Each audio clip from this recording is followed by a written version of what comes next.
Hi, I'm Brent Haseker, website consultant with NetSource Technologies and author of the book Redesigning Your Business Website. And this is day 3 of my new video series where every day I'm reviewing at random a different business from cities all across the US. And all this week I'm reviewing business websites from the town of New Bedford, Massachusetts.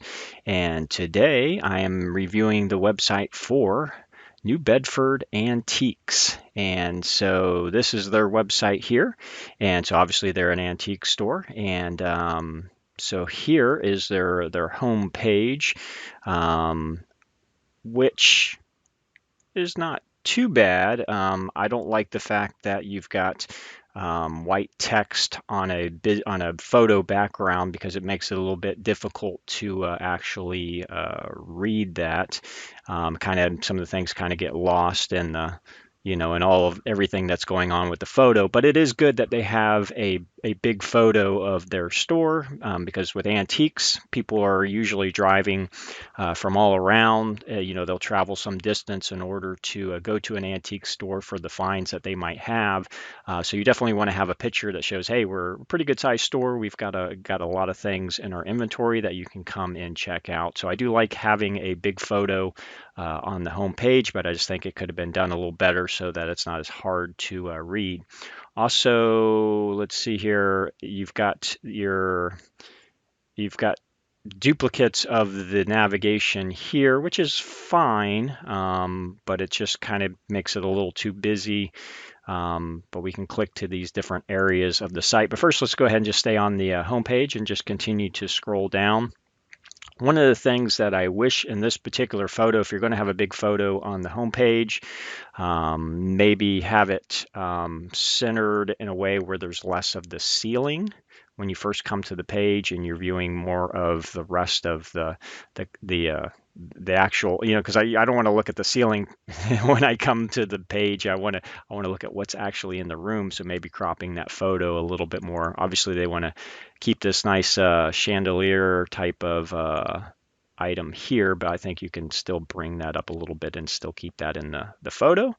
Go down. After that, there's really no text explaining anything at all for who they are and what they do. Obviously, they sell antiques, so that's going to be obvious. But still, you want to have some type of descriptive text because that's also good for search engines too. Some photos here. Now available, gift cards. Okay, this is all well and good. I don't know if I like the presentation of it, but it's all well and good. However, we get to this bottom part, it says coming 2022. Right now when I'm filming this, it's November 2022 now. So if it's not here now, then what's the holdup? So you don't want to have something on there, coming 2022, and you're at the end of 2022. It makes your site look dated, and people think, well, are they still keeping up with their website? Are they still in business? What's going on here? So we've got a newsletter that's coming soon, but there's no newsletter to sign up for yet. There's stories, get to know the faces behind the spaces, but there's nothing here yet to click on. Market, it looks like an e-commerce store that's coming to the website, but it's not here yet either. So those are some issues there, and that's the extent of the homepage. Now let's go back to the top here, and now let's go sequentially through these pages.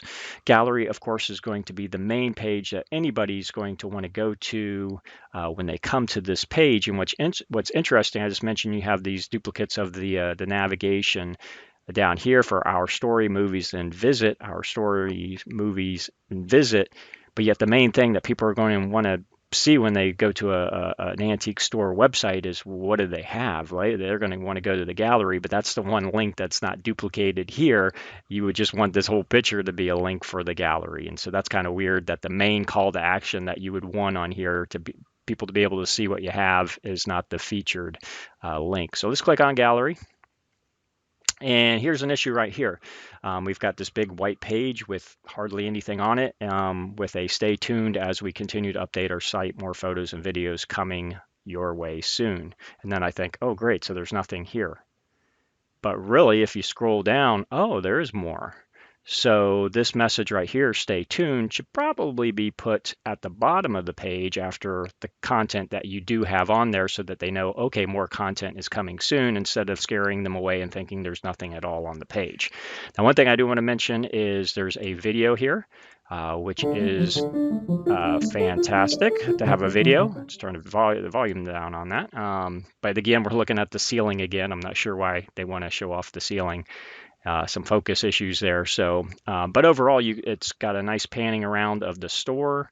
We're seeing that there's a lot of things on there. I won't make you watch the whole video. I've already watched it, but it shows off, the store and what's in it, which is, I mean, that right there is probably the best thing on the website, because that's what people want to see when they come to your antique website is, is this going to be worth my drive? Because they might be coming from, 20, 30, 40 miles away in order to visit your antique store. They want to make sure that it's going to be worth their drive. So that right there, that video is going to be the most important deciding factor for them when they come to the website as to whether or not it's worth their drive. So definitely having more pictures and featuring that video further up at the top of the page would be much better.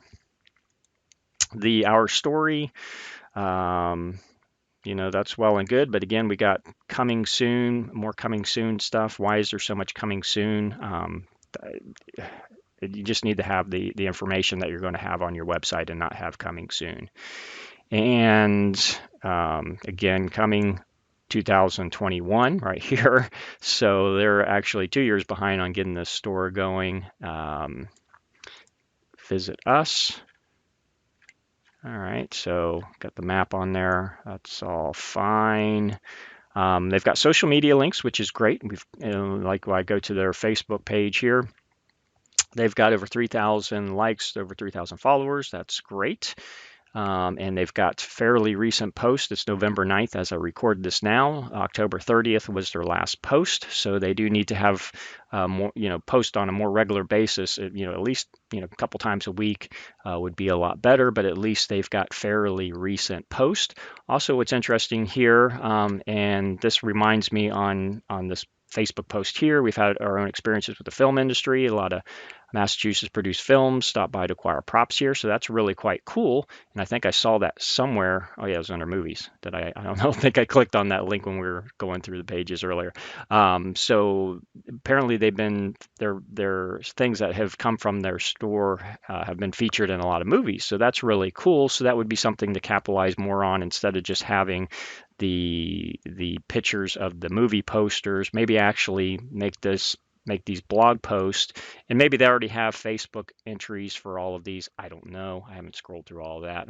I'm not going to spend the time doing that, but making blog posts that really feature, every time something's featured in a movie. And even if you go back in time and say, oh, here's this particular movie and how they used things from our antique store, would be cool to feature as a blog. Also, anytime you've got new cool things that come into the store, a blog would be a great place to feature the items, maybe give some backstories on it, things like that.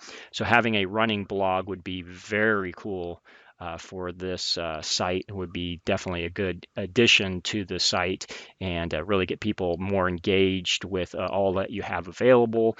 And so yeah, I would definitely recommend the blog. And of course, blogs are great for search engines and everything else. The site does pass the Google mobile friendly test, which of course you always want to make sure your site's mobile friendly, so that's good. And then this is impressive to me in their Google business profile. They have 245 Google reviews and a total star rating of 4.5.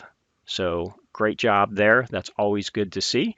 And this Google profile is going to be very important for the business, since they're serving a local, even though people might travel a distance to come to their store, they're definitely catering to a more local audience than a company that's selling to individuals, online through a web store or something like that. Even though they're looking to add a web store, they're still going to have a lot of in-store traffic, is what I'm trying to say, a lot of local in-store traffic. And so this Google profile, business profile, will be very important for that, because this is something that people are going to see when they're searching locally for an antique store. And definitely having that 245 Google reviews with a 4.5 star rating is something that'll definitely help. That's always cool to see. And if you don't have ratings in Google, then that's something, especially if you're serving a local market, that's definitely something that you want to work on and get people, happy customers, to give you reviews so you can build up that ranking, because that'll help you in the search engines. All right, so I've told you a lot of information about this site. I think overall, my opinion of it is it could be better.